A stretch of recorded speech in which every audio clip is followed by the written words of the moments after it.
விடிஞ்சு மணி 10 ஆச்சு, இன்னும் படுக்கை கூட எடுத்து வைக்காம இந்த பொண்ணு என்னதான் பண்றாளோ தெரியல. அம்மா ரஞ்சினி, அத்தை அத்தை சொல்லுங்க அத்தை, என்ன விஷயம் அத்தை? படுக்கை கூட எடுத்து வைக்காம அந்த போன்ல என்னத்தம்மா நீ பார்த்துட்டு இருக்க? பாரு, பக்கத்து வீட்டுல சீலா போய் பார்த்து கத்துப்போ. 5 மணிக்கெல்லாம் எந்திரிச்சு எல்லா வேலையும் முடிச்சுட்டு இப்ப அவ தனியா அவளுக்கு ஹாபின்னு ஒரு நேரத்துக்கு உட்காந்துட்டா. நீ என்னன்னா அந்த போனோடயே நடந்துட்டு இருக்க. போய் வேலை பாரு போ. இந்த இப்ப இப்ப இப்ப எடுத்துறது ஒரு 5 நிமிஷம், இப்ப எடுத்துறது. அம்மாடி அம்மா போனோட போறவளே, சொல்லுங்க என்ன விஷயத்த? காலையில சமையல் முடிச்சப்ப அந்த பாத்திரத்தெல்லாம் கழுவி வைன்னு சொன்னேன். நைட்டு சமையலுக்கே டைம் ஆச்சு, இன்னும் நீ கழுவல. அந்த சீலா ஒரு தட்டு விளையாடணும்னா விளக்கிட்டு தான் அடுத்த வேலையை பார்க்கறா. ஒரு டம்ளர் வந்துச்சுன்னா விளக்கிட்டு தான் அடுத்த வேலையை பார்க்கறா. நீ என்றானா நேற்று பார்த்து இன்னும் சிங்கில கிடக்கு. போய் விளக்கு போ.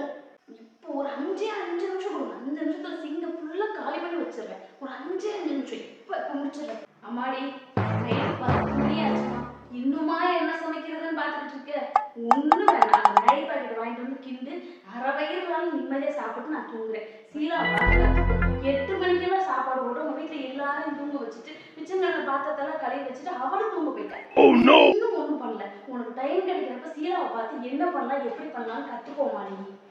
ஒரு 5 நிமிஷம். இப்ப நான் என்ன சமைக்கிறதுன்னு மட்டும் பார்த்துட்டு, உங்களுக்கு என்ன சமைக்கிறது எப்படி சமைக்கிறதுன்னு மட்டும் பார்த்துட்டு இப்ப செஞ்சு முடிச்சிடும். ஒரு 5 நிமிஷம். 5 நிமிஷத்துல நான் எல்லாமே செஞ்சு முடிச்சிடறேன். 5 நிமிஷம். எம்மாடி துணி கட்டில் நிறைய கிடக்குது. இல்ல உங்க ட்ரெஸ் எல்லாம் தனியா அயன் பண்ணி நீட்டா வைக்கலாமே நான் அயன் பண்ணிட்டு இருந்தேன். மிச்ச துணியெல்லாம் இப்போ ஒரு 5 நிமிஷத்துல மடிச்சு எடுத்து வச்சிருக்கேன். போய் சீலா வீட்டுல பாரு, அவ்வளோ நீட்டா அடுக்கி வச்சிருக்கா. நீ என்ன எப்போ பார்த்தாலும் போன பார்த்து கத்துக்கிறேன். ஒரு 5 நிமிஷத்துல மடிச்சு எடுத்து வச்சிருக்கேன். 5 நிமிஷம் கூட நீட்டா மடிச்சு எடுத்து வச்சிருக்கேன். 5 நிமிஷம் அவங்ககிட்ட ஒரு 1/2 மணி நேரமாவது உட்காந்து என்னக்கா எப்படி பண்ணணும், ஒரு ஃபேமிலி எப்படி பார்த்துக்கணும் கேட்டு கத்துக்கிட்டு வா. வீட்டு வேலையை நானே பார்த்துக்கிறேன். போய் கத்துக்கிட்டு வா. 2000 years later. என்னம்மா சீலாட்டெல்லாம் கேட்டு வீட்டுல ஒரே சண்டை, சண்டை உட்காந்து ஃபுல்லா பார்த்துட்டு அதுக்கப்புறமா சீலாக்காட்ட கேட்டேன், என்ன பிரச்சனை, எதுக்கு சண்டை போடுறீங்க அப்படின்ட்டு. அப்பதான் அந்த அக்கா சொன்னாங்க, சீலா வீட்டுல சண்டையா? அது ஒண்ணும் இல்ல, சீலாக்கா தான் சொன்னாங்க, இந்த மாமியார்கள் எல்லாம்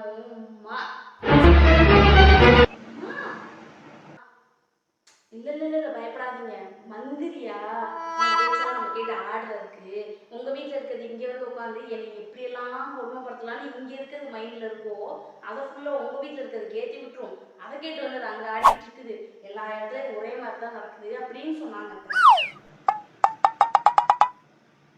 அப்படியெல்லாம் வேலை பார்க்கணும்னா எந்த தேவையுமே கிடையாதாம்மா. எல்லா வேலையும் நம்ம தான் பார்க்கணும் அப்படின்ட்டு எந்த தேவையுமே கிடையாதாம்மா. எல்லாரும் தானே சாப்பிட்றாங்க, நீ மட்டும் சாப்பிடல. அதனால வந்துட்டு ஒரு பாதி வேலையை மீதி வேலையை உன் மாமியாரை பண்ணுன்னு சொல்லி கொடுத்துருக்காங்க. நீங்க தானே சொன்னீங்க சீலாக்காட்ட கேட்டு எல்லாமே பண்ணிக்கணும்ட்டு. நான் இன்னையில இருந்து சீலாக்கா என்னென்னலாம் சொல்லி கொடுத்துருக்காங்களோ அது எல்லாத்தையும் நான் ஃபாலோ பண்றேன். நம்ம வீட்டுக்கு நம்மளுக்கு கிடைச்சது பொக்கிஷம் தான் போலயே, ஊருக்குள்ள இதுக்கு மேல மோசமா இருக்குது. இது பாருமா, நீ சீலா வீட்டுக்கு போனது, அங்க நடந்தது வந்தது எல்லாத்தையும் சரியா? வேண்டாமா, எதுவுமே ஃபாலோ பண்ண வேண்டாம்.